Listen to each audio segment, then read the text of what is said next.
Soil is an essential support for plant and animal life. It retains rainwater and contributes nutrients, which are essential elements for the growth of grasses, trees and bushes.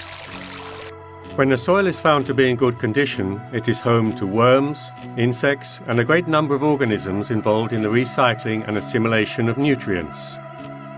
Soil is also a food source and refuge for reptiles, mammals and birds. Nevertheless, it is a delicate resource.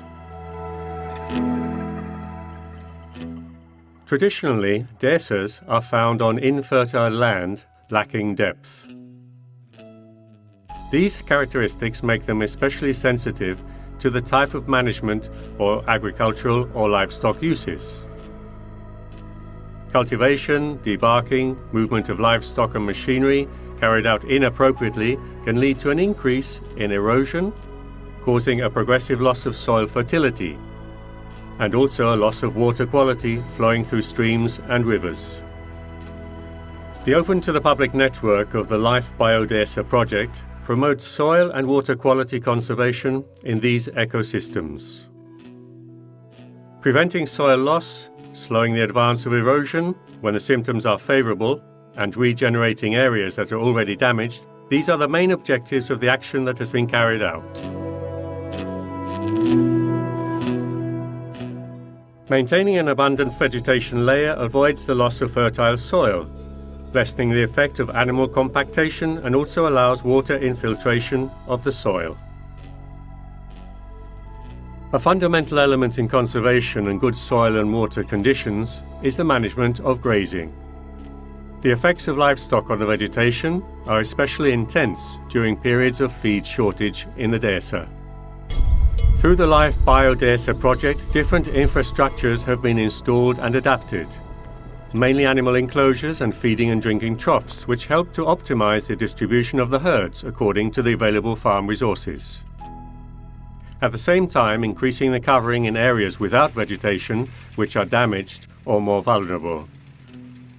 Fertilization and sowing of wildflowers has also improved the herbaceous covering, as these plants are more productive, nutritional and better adapted to animal grazing. In cases where the development of grazing land involved trimming of plants in moderately sloped zones, this has been carried out following the silhouette of the land and by leaving intermediate strips of vegetation.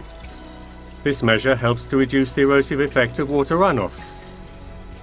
It has also increased the presence of bushes and trees, with the action intended to regenerate the woodland, repopulate riverbanks and gullies, and to create hedgeland and patches of vegetation, thus contributing to the improvement of the landscape and biodiversity.